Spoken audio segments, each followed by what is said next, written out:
Omega saw 30 golden wolves surrounding her mother's grave. One of them was the Alpha King she once thought was her enemy.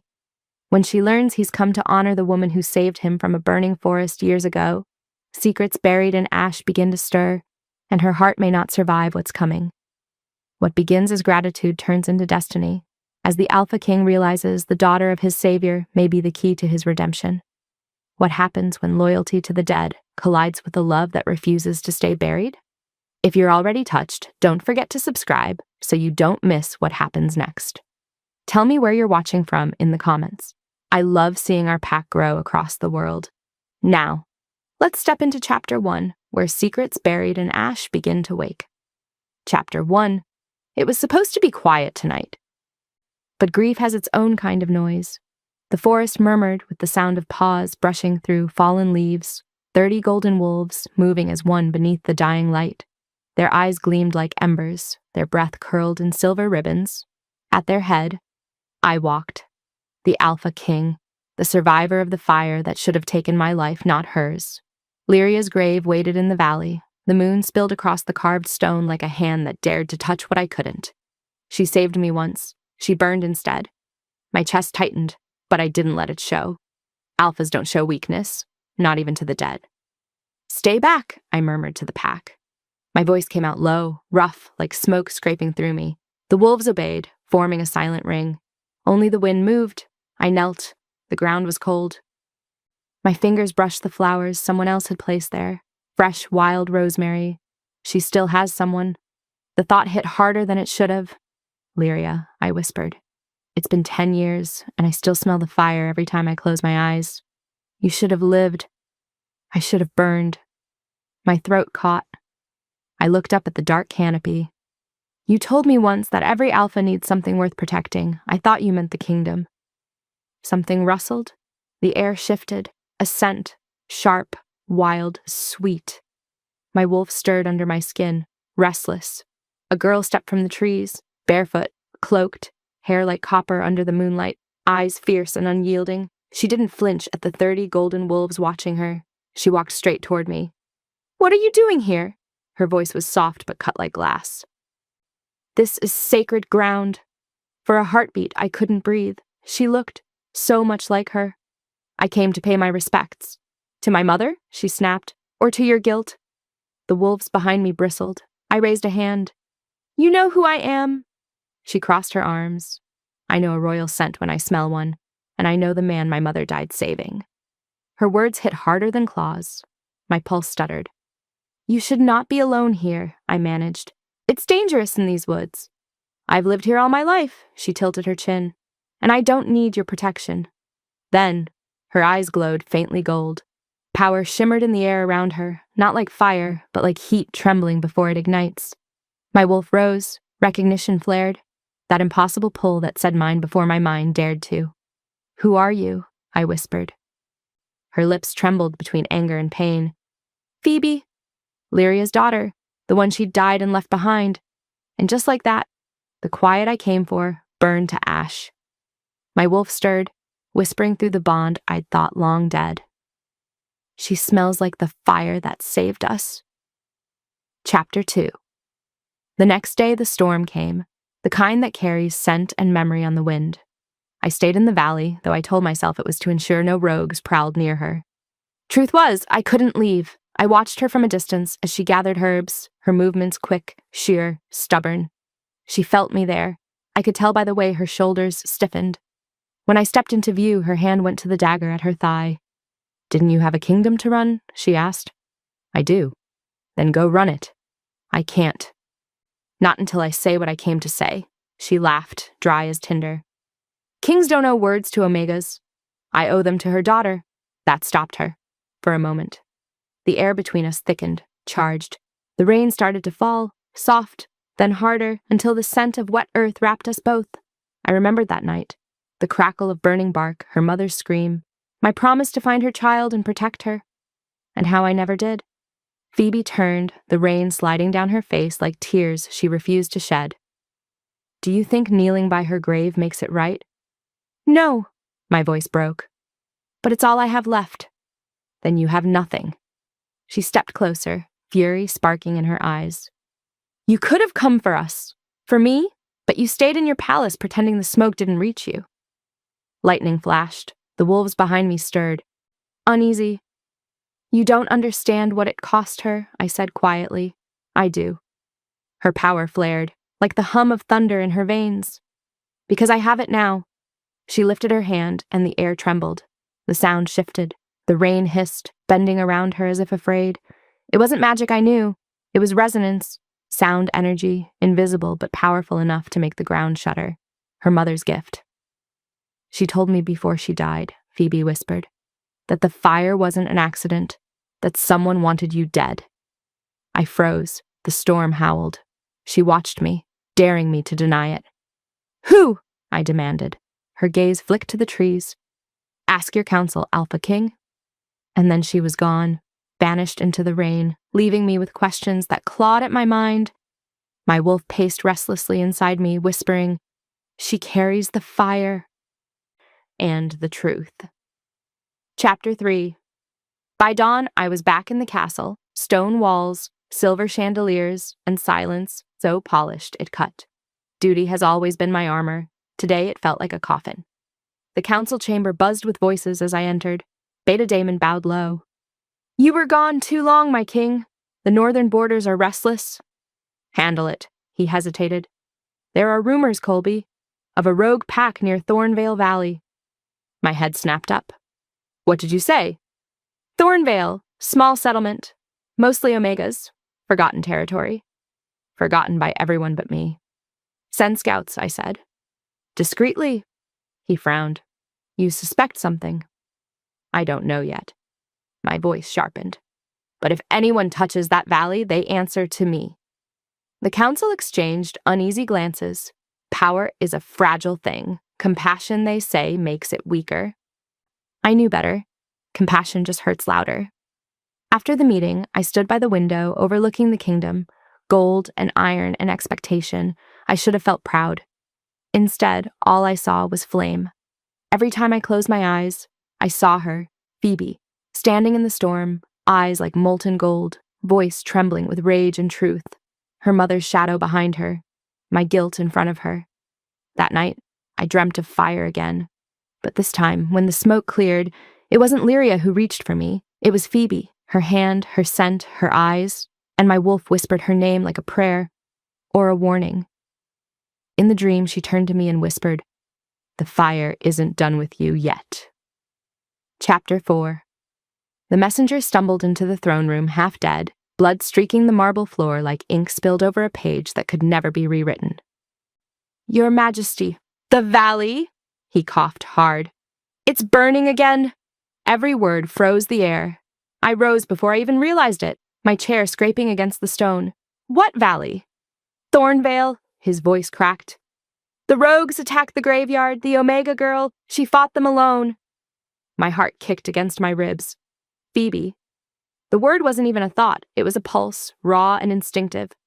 Damon grabbed my arm. Colby, you can't go charging after this yourself. Send a unit, we'll handle it. She fought them off, I demanded. The messenger nodded, trembling. She used light.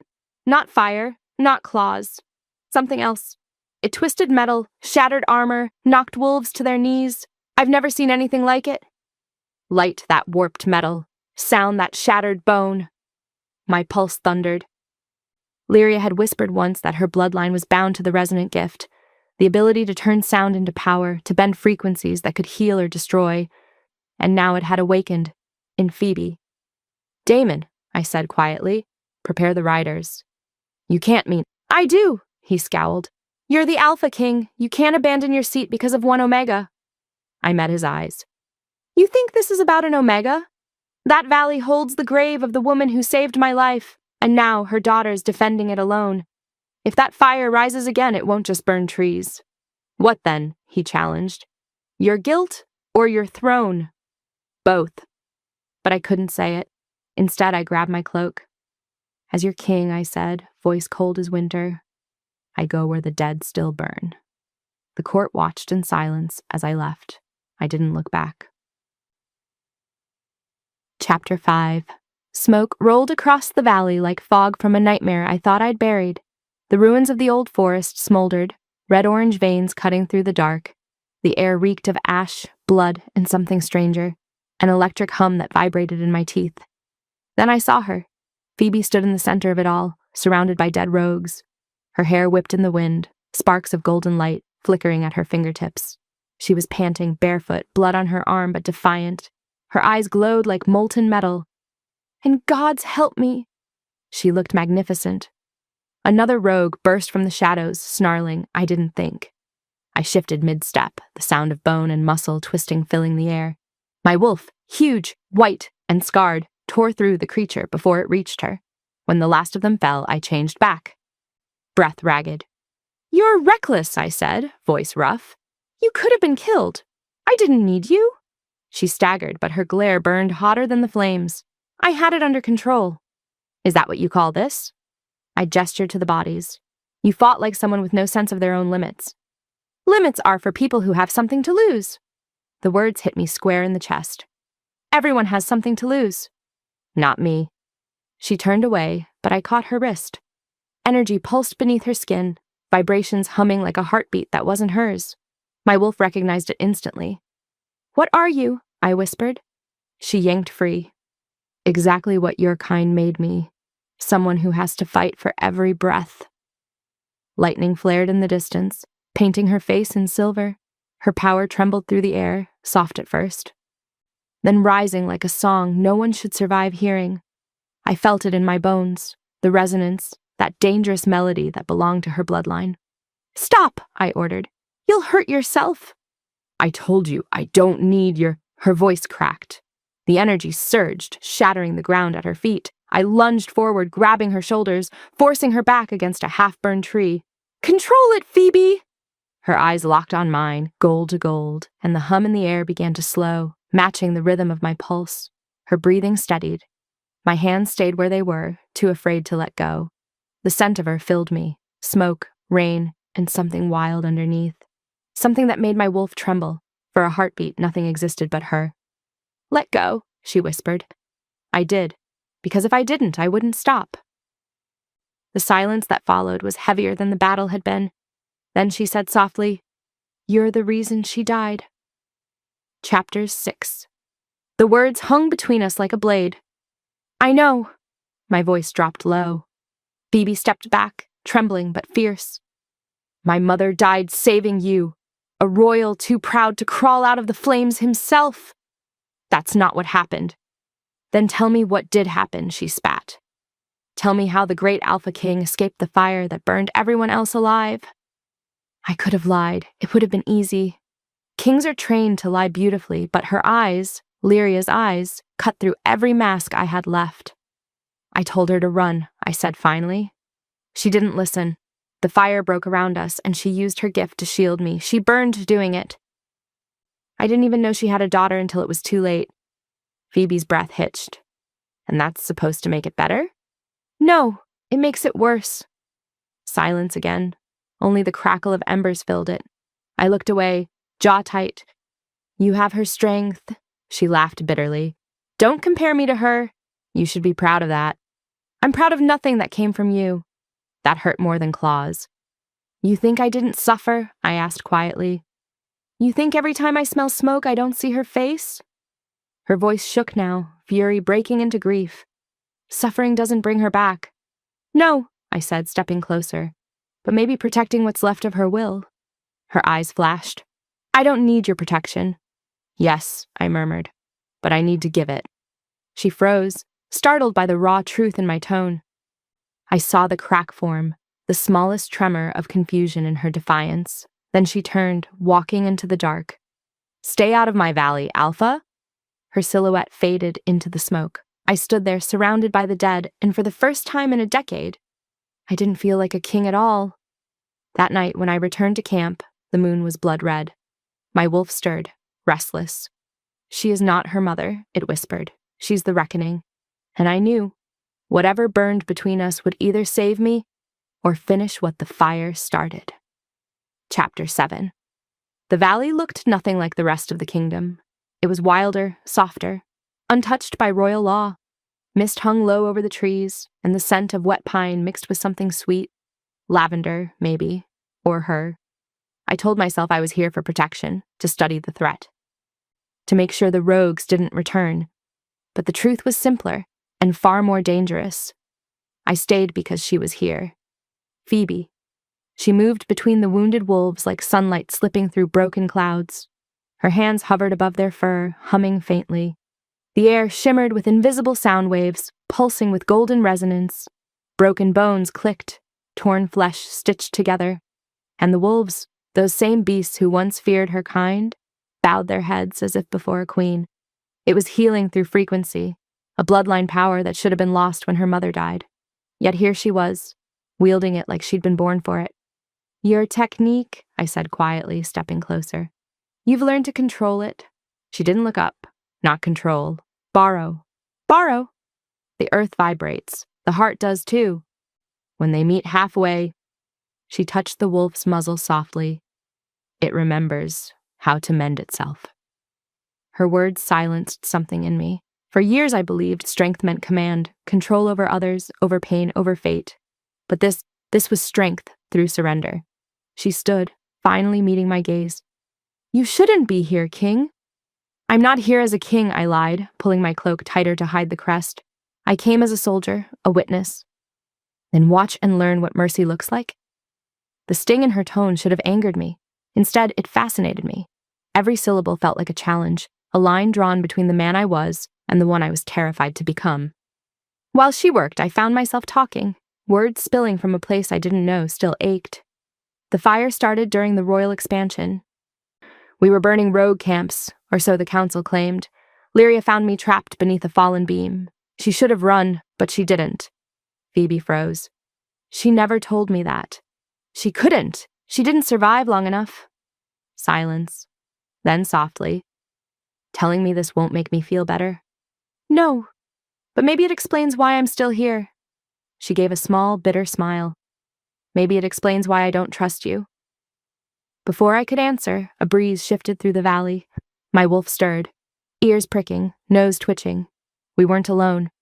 I turned toward the tree line, scanning the shadows. Something metallic glinted in the distance. A spy's lens, faint but unmistakable. The council's reach had found us. Get everyone inside, I said sharply. Phoebe's eyes narrowed. Why? Because the ghosts I buried don't stay dead. And as I looked toward the ridge, I saw it. Gold armor flashing briefly in the mist. Royal, my own men, watching me like prey. Chapter 8. By dusk, the tension in the air was so thick you could taste it. The wolves were restless, the villagers whispered, and Phoebe, she looked ready to shatter. She tried training alone, focusing her energy on a boulder near the river. Each vibration started clean but ended wild, like a heartbeat skipping out of rhythm. The stone cracked, the sound echoed, the air trembled. Enough, I said, grabbing her wrist before the next pulse could release. She jerked away. Don't touch me! Then stop fighting it! I can't control it! Every time I try, it pushes back! Because you're forcing it. Power doesn't answer to fear, it answers to rhythm. She glared at me. You think you understand my power? I understand chaos. Her eyes blazed. Then teach me, king of control. I stepped closer. The world shrank to the sound of our breathing. You're focusing too high. Drop into your chest. Feel your pulse. She hesitated, but obeyed. I pressed my palm over her heart. Careful, steady. Now match mine. The contact was electric. My pulse thundered beneath her skin. Her breath hitched. Slowly, her trembling subsided, her rhythm syncing with mine. One steady, unified beat. The air around us began to glow faintly gold, like trapped sunlight. Her power. Stable. Balanced. There, I whispered. That's it. Don't lose it. Her voice was barely a breath. How do you stay calm? I don't. I just hold on tighter. The ground pulsed beneath us. The light flared brighter, spreading across the clearing. For a second, it looked like the moon itself had fallen between us. Then, silence. She opened her eyes, wide and bright. You shouldn't have done that, she said softly. Why? Because now they'll see. I frowned. Who? Then I saw it. The glow wasn't fading. It was climbing, streaking skyward like a beacon. Every spy for miles would know exactly where we were. From the ridge came the first distant howl, low, guttural, and royal marked. My blood turned cold. They're coming. Chapter 9. Night fell like a promise. The valley was quiet, too quiet. Even the crickets had gone silent.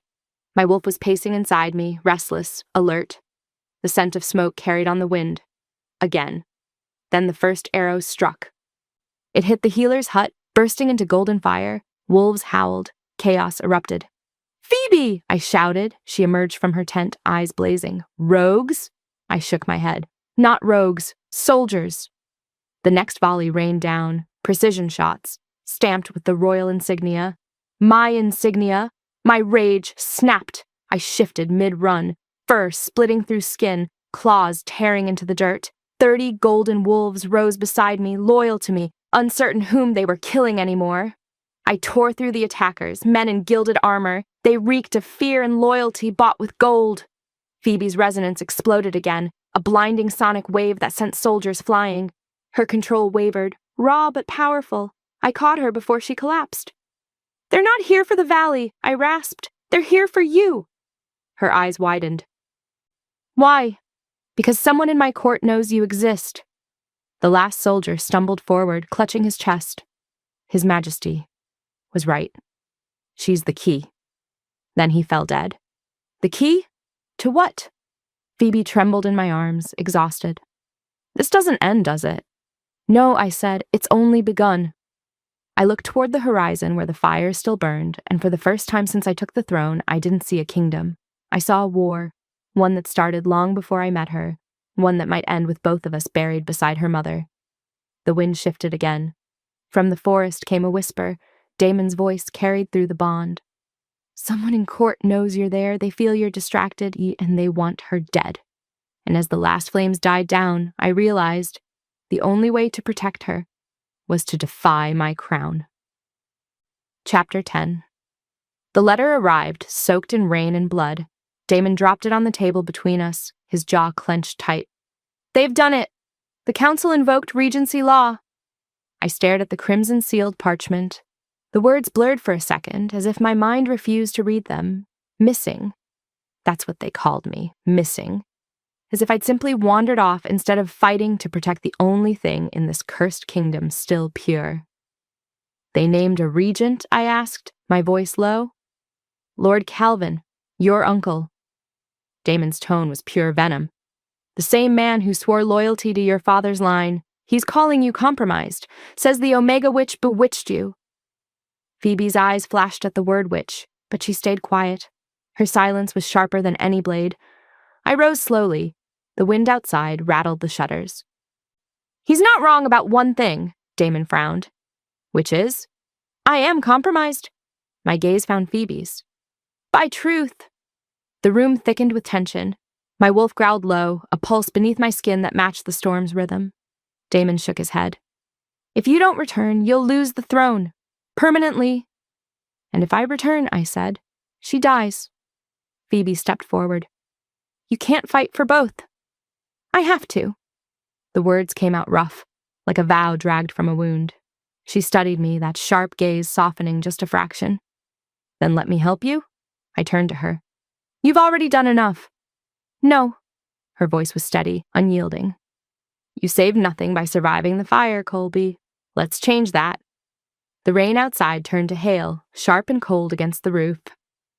It sounded like the forest itself was applauding her defiance. I wanted to argue, to protect her from the politics and poison of my bloodline, but the way she said, "Let's," it felt like salvation disguised as rebellion. Damon exhaled hard. "Then we move before dawn, but if Calvin's behind this, he's already watching you." "He can watch all he wants," I said. "He won't like what he sees." As the thunder rolled, I swore silently. If my uncle wanted the crown, he'd have to rip it from my wolf's cold, clawed hands. Chapter 11. We found the records buried beneath the ruins of the old royal library, a forgotten wing sealed after the Great Fire, dust thick enough to choke a wolf, books that smelled of age and betrayal. Phoebe ran her fingers along the stone carvings, her power humming faintly. "These markings, they respond to resonance." "Sound triggers." "Can you open it?" She nodded, then inhaled deeply. A low hum rippled from her chest, vibrating through the air like a living thing. The wall trembled, cracked, and then shifted open, revealing a narrow passage. Inside lay scrolls wrapped in wax and silk, untouched by time. I picked one up, broke the seal. My breath caught as I read. Royal Whispers of the Alpha Line. The parchment described an ancient order of Omegas chosen to guard the bloodline of Alpha Kings, using sound magic to bind their fates to their rulers. They were the first protectors, the silent ones who heard the moon itself. And Lyria, her name was there. Phoebe, I whispered, handing her the document. She took it, eyes scanning, voice trembling. My mother, she wasn't just a healer. No, I said. She was assigned to me, to my family. Her sacrifice wasn't an accident, it was duty. Phoebe's lips parted in disbelief. She was sent to you? I nodded. She was the last of the Whisperers, until now. The air between us shifted, something sacred and painful rising like dawn.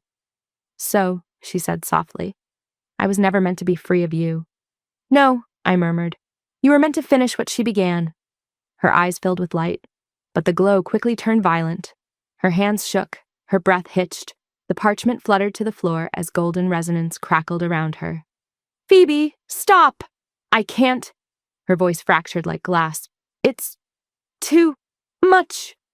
The power surged, bending the air, crushing the stone walls. I lunged, wrapping my arms around her as energy slammed into me like a storm. My wolf howled inside, desperate to protect her, even if it killed me. Breathe, I commanded. Breathe, damn it! Her body convulsed, light pouring from her veins. Then suddenly, silence. She went limp in my arms. Phoebe, I shouted. No response. Her heartbeat fluttered weakly against my chest, fading. I looked at the old scrolls, at her mother's name written in blood. You saved me once, Lyria. Let me save her now. I pressed my palm over Phoebe's heart and whispered to the ashes, Take me instead. Chapter 12. The valley's oldest tree stood where the fire had first begun, a blackened ash trunk that refused to die. Beneath it, I knelt with her in my arms, the moon bleeding silver through the branches. Her pulse was barely there. My wolf clawed at my ribs, howling to claim, to bond, to save. I won't lose her, I whispered. Not again. I placed my hand over her chest, letting my energy flow. The bond began to form, wild and ancient. Her power reached back, pulling at mine like twin rivers colliding. The resonance burned through me, painful, pure, divine. Our wolves howled in unison. Her breath caught. Her eyes flew open, glowing brighter than the moon. What did you do? She rasped. I gave you my link, I said, breathless. My wolf is bound to yours until you heal. Her gaze searched mine, terrified and tender, all at once. That's forbidden. Then let it damn me. For a moment she just stared, lips trembling. Then she whispered, Why? Because you remind me what kings forget, that power means nothing if there's no one left to save. The glow faded slowly. She sagged against me, weak but alive. I caught her, pressing my forehead to hers. Colby, she murmured. You shouldn't have. I should have done it years ago. The wind shifted, carrying a faint metallic scent, blood and betrayal. Damon appeared at the ridge, panting. My king, he said grimly. We found him, the one leading the rogues. Who? I demanded. Damon's eyes darkened. Your uncle, Lord Calvin. The world went still. I looked down at Phoebe, still trembling in my arms. The bond between us pulsed once, twice, alive and irreversible. I swore to protect this kingdom, I said quietly. Now I'll burn it clean. The ash tree groaned under the weight of the wind. Sparks fell from its branches like tears of fire. And I knew the next time I saw my uncle, the crown wouldn't be enough. For the first time in years, I wasn't afraid of the fire. I was ready to start one of my own. Chapter 13. The capital smelled different after betrayal. Ash, fear, iron. The scent of my own kingdom turning against me. Phoebe and I walked the muddy streets disguised as travelers, cloaked in road dust and shadows. The city walls that once bore my crest were now draped with crimson banners. Calvin's sigil, a serpent eating its own tail, a symbol of power feeding on itself. She moved beside me silently, hood drawn low. Her fingers brushed the hilt of the dagger hidden beneath her sleeve. Even in disguise, she radiated defiance. Are you certain about this? She whispered. walking straight into the den that exiled you? I almost smiled. A king doesn't reclaim his throne from the outside. Her eyes flicked toward the tower where the council met. They'll see you coming.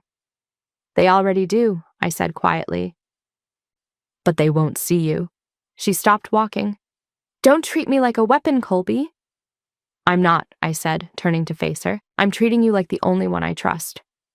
The wind carried the sound of the marketplace, barter, laughter, the heartbeat of a city that no longer knew its own king.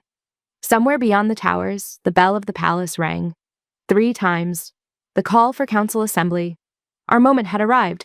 We moved with purpose through the crowd, blending in among the travelers until the scent of goldstone and firewine reached my senses.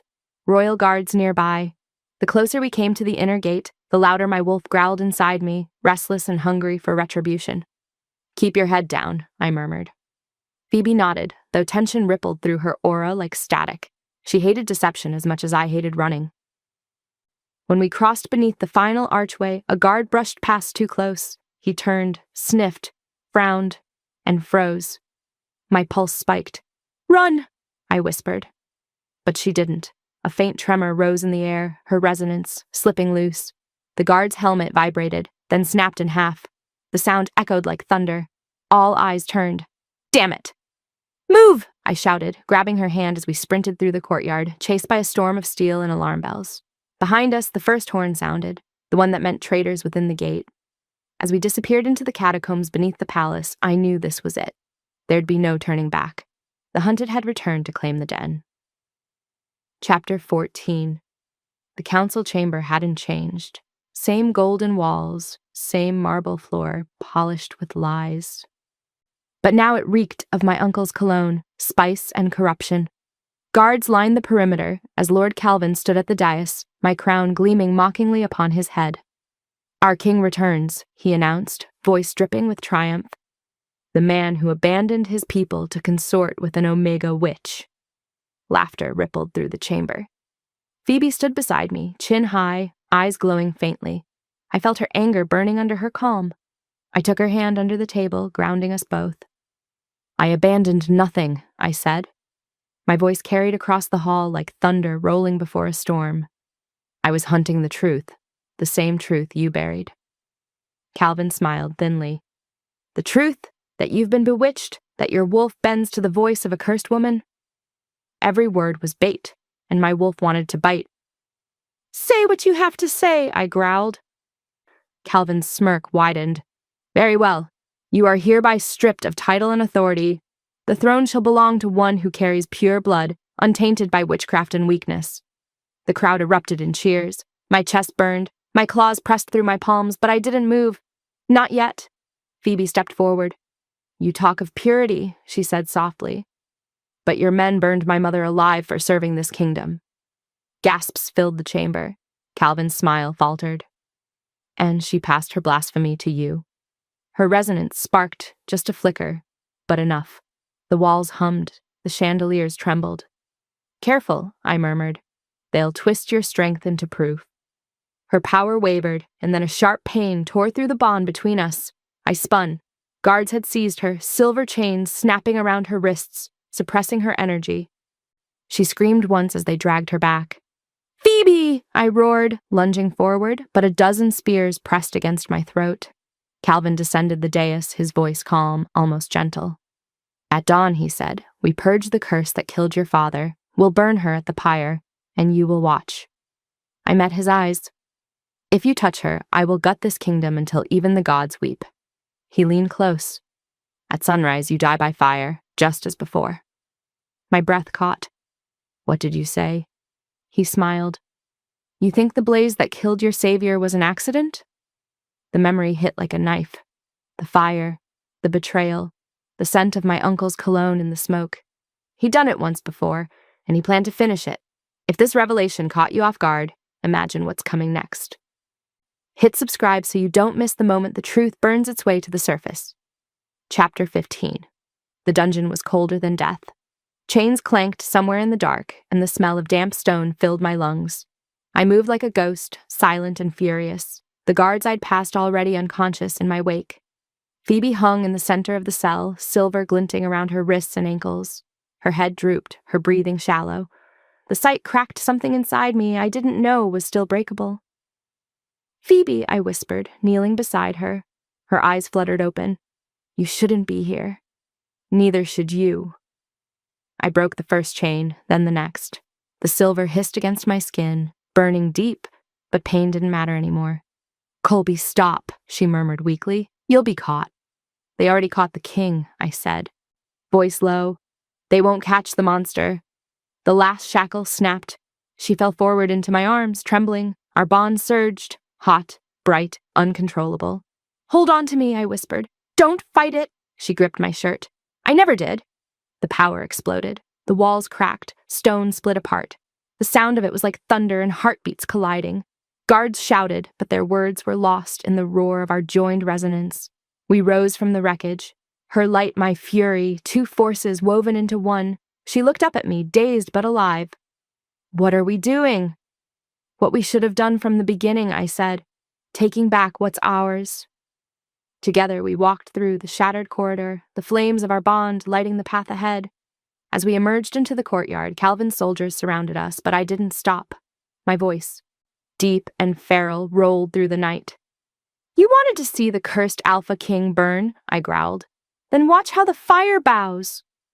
The torches around us bent inward, flames flickering as if obeying a command older than any law. Phoebe's light joined mine, her resonance turning the air molten with power. Calvin appeared on the balcony above, robes billowing. "At sunrise," he sneered, "the Alpha King dies by fire, just as before." "Then let the sun rise early," I snarled. And as the first light touched the horizon, I shifted, fur bursting through skin, claws glowing gold in the dawn. Phoebe stood beside me, radiant, unchained. Together we howled, a sound that cracked the heavens open. This time the fire wouldn't take us. This time it would kneel. The war for the crown had begun, and love itself had become the most dangerous weapon in the kingdom. Chapter 16. The first scream came from the northern balcony, the second from the throne room itself. By the time I reached the main hall, the palace was already burning. The scent of smoke slammed into me like a nightmare reborn. Fire danced up the velvet curtains, devouring gold thread banners. The same fire, the same sound, the same hell that took Lyria. No, not again. Phoebe clutched my arm. "Colby, stay behind me," I barked, scanning the upper floors. The air rippled with heat. My wolf's instincts screamed run, but my heart knew only one command: protect her. Then Calvin's voice boomed from the rafters above, cold and triumphant. "How poetic! The king dies where his savior once burned." I looked up and saw the trap ignite. A chain of crimson firestones embedded in the ceiling, sparking one after another, the same cursed mechanism that destroyed the northern wing years ago. My uncle had rebuilt it, waiting for this moment. Flames cascaded like waterfalls. The hall became an inferno. "Go!" I shouted. Phoebe hesitated, eyes wide, resonance crackling around her fingers. "You can't fight fire with sound! Move!" She turned, bolting toward the corridor, and I followed, but the ceiling groaned. A beam split from the rafters, glowing, hissing, and crashed down. "Phoebe!" The impact threw me backward. Heat seared through my lungs. When I scrambled up, she was gone beneath a wall of debris, the flames licking over it like wild beasts. My vision blurred. No air, no thought, only the roar of the fire and the echo of the past. Lyria's voice, faint, haunting. "Run! Colby!" But I didn't run then. I wouldn't run now. I tore at the burning wreckage, claws ripping through molten wood, skin blistering. The heat was unbearable, every breath agony. The world shrank to one name, one heartbeat beneath the rubble. "Phoebe, please!" I coughed. "Don't leave me too." For a moment, nothing. Then faint, almost imperceptible. A sound. Her heartbeat. Weak, but there. I forced the last beam aside and pulled her into my arms. She wasn't moving, her skin hot as embered stone. I pressed my forehead against hers, whispering through the smoke, "You're not dying here. Not like her." Behind me, steel clattered. Guards flooded in. Calvin's trap was complete. I carried her through the fire, the same way Lyria once carried me. And for the first time in years, I wasn't sure who the survivor would be this time. Chapter 17. The corridor collapsed behind us as Damon appeared from the opposite end, covered in soot and blood. His left arm hung useless, but his eyes burned fierce. "My king? This way," he shouted, pointing toward the servants' tunnel. I staggered forward with Phoebe in my arms. She was limp, her breath shallow. Every step felt heavier, every heartbeat slower. Damon's hand pressed against the door, forcing it open. "Go." "What about you?" He smiled faintly, bloody teeth glinting in the firelight. "Someone has to hold them off." "No." "Yes," he said, gripping my shoulder hard. "You owe me a drink, remember? Go earn it." The first wave of guards crashed into him like a tide. Damon roared, shifting mid-motion, a blur of golden fur and fury. He tore through them, holding the line even as more came. "Damon!" I shouted. But he didn't look back. The tunnel shuddered. The last thing I heard before the door sealed was his voice. "Long live the king." Then silence. I dropped to my knees beside Phoebe, setting her gently against the wall. My hands trembled, her pulse fluttered weakly beneath my fingers. I felt rage rise, boiling, wild, uncontrollable. "He killed them all." My voice broke. "My father, Lyria, Damon, and now you." The bond between us pulsed faintly, like a dying flame trying to spark. My control shattered completely. My wolf surged forward, howling inside me, demanding blood. The world blurred red. "I'll kill him," I whispered, shaking, "even if it kills me." I rose, leaving Phoebe in the shadows, and walked straight back toward the flames, tearing through soldiers that came my way, ready to end it or burn with it. Chapters 18. The throne room looked like Hell's Heart. Fire coiled along the marble floors, feeding on shattered pillars and the corpses of my men. Calvin stood in the center, untouched by the blaze, wearing my crown as if born for it. "Still alive?" he sneered. "You're harder to kill than your father." My claws tore through the marble as I lunged. "You murdered them!" He raised a silver spear, the same weapon used in the rebellion years ago. "You never deserved this kingdom. It was mine by blood before you were even born." I struck. He parried. Sparks flew. "You set the fire that killed her," I growled. "Lyria died saving me from you." He smiled coldly. "And she failed." The silver spear plunged forward, through armor, through flesh, through me. I froze. The pain was blinding, my knees buckled, my vision dimming. The scent of my own blood filled the air. He leaned close, whispering, "You should have stayed missing." Then he wrenched the spear free. I staggered afar and fell beside Phoebe's motionless body at where I had kept her, the world tilting sideways, the flames blurring into streaks of orange and black. My wolf whimpered inside me, fading. I reached for her hand. Cold. Still. "Lyria," I whispered hoarsely. I tried. I swear I tried. The crown clattered to the floor beside me, rolling into the fire. My kingdom, my duty, my blood, all turning to ash. And then, just when the darkness took me, I heard it. A sound. Soft. Familiar. Beautiful. Phoebe's voice. It wasn't speech. It was a resonance. Low and haunting. Vibrating through the smoke. The flames stilled, swaying like reeds in a tide. The air itself trembled. Her eyes opened. Glowing gold. Brighter than any sun. I couldn't breathe. I couldn't move. But I knew. The fire that destroyed everything was about to meet something stronger. Her. As the world went dark, I smiled faintly through the pain, because the last thing I heard before death was not silence, but her song. Chapter 19. I woke to silence. Then, her voice. It wasn't words at first, it was sound. A soft hum vibrating through my chest, rising and falling like the ocean. Each note found the cracks in me, the wound, the despair, the fading pulse, and filled them with light. Turns out the guards have left us to die, thinking we are already too weak. Phoebe knelt beside me, her eyes half open, tears streaming. Her hands trembled over my chest. "Come back," she whispered, her voice trembling. "Please, come back to me." The resonance built. My body jerked, my lungs fought for air, then one heartbeat, then another. Her song shifted, weaving warmth into pain, breath into blood. When my eyes finally opened, I saw her, hair disheveled, lips cracked, skin glowing faintly gold. "You," my voice broke. "You sang me back." She smiled weakly. "Told you I don't give up easy." I laughed, a broken sound between disbelief and awe. Phoebe, you brought me back from death. Not death, she said, wiping her tears with the back of her hand. Just silence. I reached up, touching her cheek. Then you're my sound. A deep, echoing howl rolled through the smoke outside, then another, then 30, layered, golden, alive. She gasped. You're wolves? They heard you. I stood shakily, the firelight shimmering off armor that was no longer burning. They're coming! Outside, the horizon blazed gold. 30 surviving wolves, their fur shimmering like molten sunlight. The dead king had risen, the lost song reborn, and the pack was answering the call. Chapter 20. We took shelter beneath the collapsed archway. Smoke billowed, thick and heavy, but the sound carried. Her resonance pulsed through the air like a living force. We're outnumbered, I muttered, scanning the ruins. Calvin's forces still surrounded the courtyard, their armor reflecting the firelight like black mirrors. They'll cut through us before dawn. Phoebe leaned against the wall, catching her breath. Then we don't fight them with strength. We fight them with sound. Her words made me turn.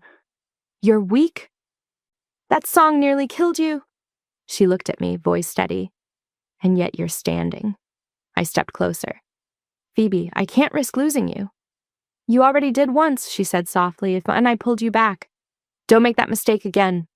We locked eyes. There, in the ruins, amid the smell of ash and iron, she smiled, defiant, fearless, alive. What do you propose? I asked. She knelt, pressing her palms to the ground. The resonance can spread through stone, through earth. If I link with your wolves through you, we can amplify it. A call so strong it shakes the kingdom awake. Phoebe? Trust me, she whispered. We can't win alone, but together. Her fingers brushed mine. I felt it, energy, ancient and fierce, flowing from her heartbeat into mine. My wolf stirred, not in rage this time, but in harmony. Her voice rose again, low and rhythmic. My chest burned as the golden light within me awakened. The wolves outside howled in unison, their calls blending with her song until the air itself vibrated with power. Calvin's soldiers faltered. Their blades quivered in their hands, as if fearing what was coming. You hear that? I said quietly. That's not fear. She looked at me, smiling through exhaustion. That's the sound of loyalty. The ground began to shake, and through the smoke, the first golden silhouette appeared, eyes blazing like dawn. Chapter 21. They came, one by one. 30 golden wolves emerged from the fire. Their paws crushed embers. Their eyes glowed like molten suns. The pack had answered. Calvin's forces turned, shouting in panic. I stepped forward beside Phoebe, my hand still clutching hers. You once told me, I said, voice low, that sound can heal or destroy. She nodded. Which will it be tonight? Both. We walked into the courtyard, the world burning around us. The wolves formed a semicircle, their growls rumbling like thunder. The traders hesitated, torn between fear and disbelief. Calvin's voice cut through the chaos.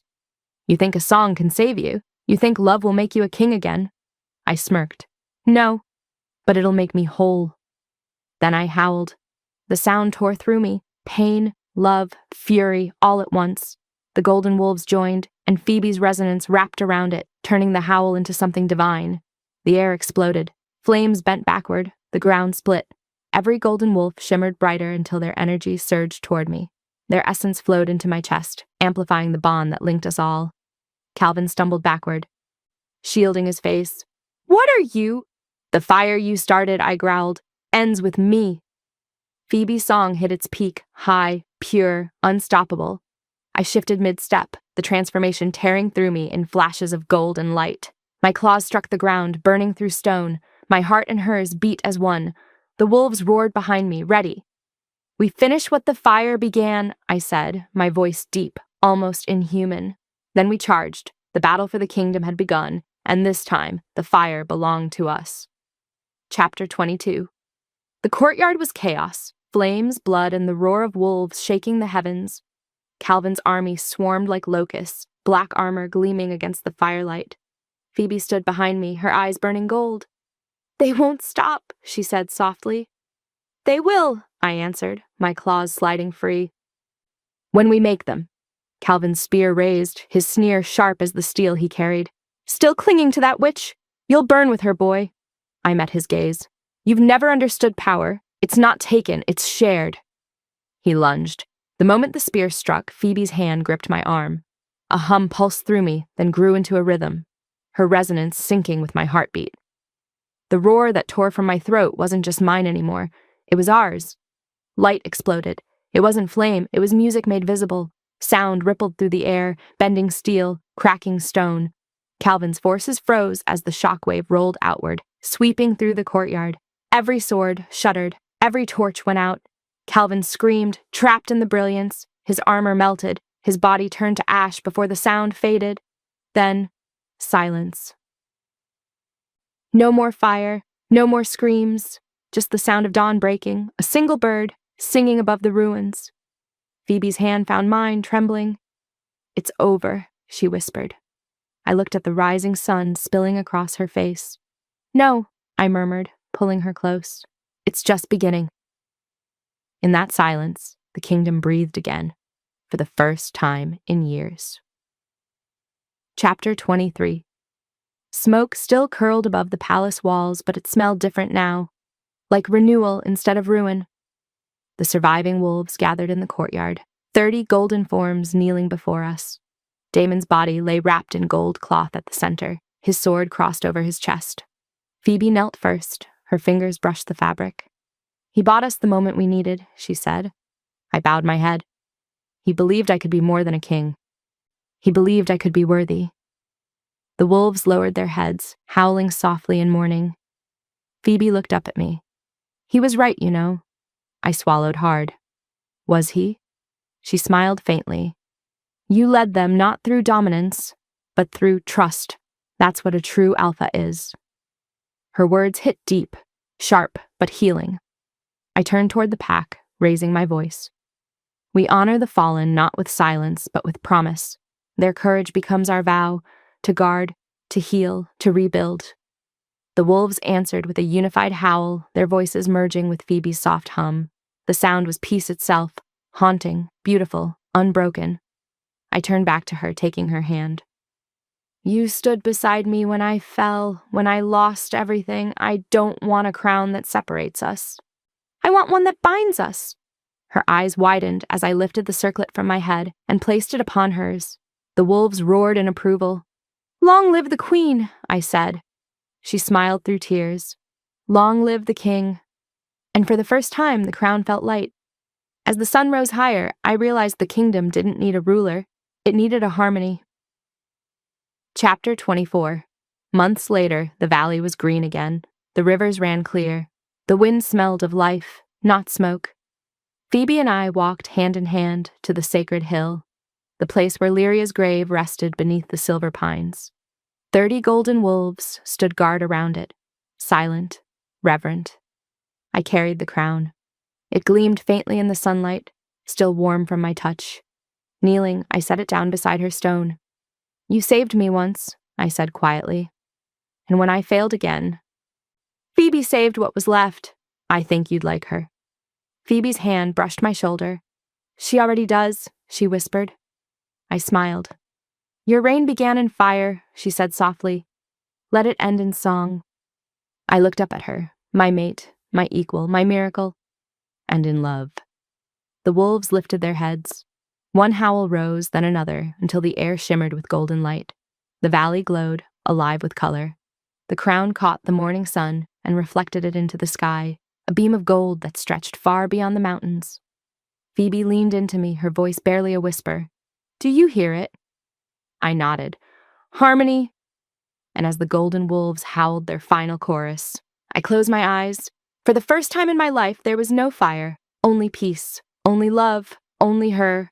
The kingdom's song rose with the dawn, and every note carried her name.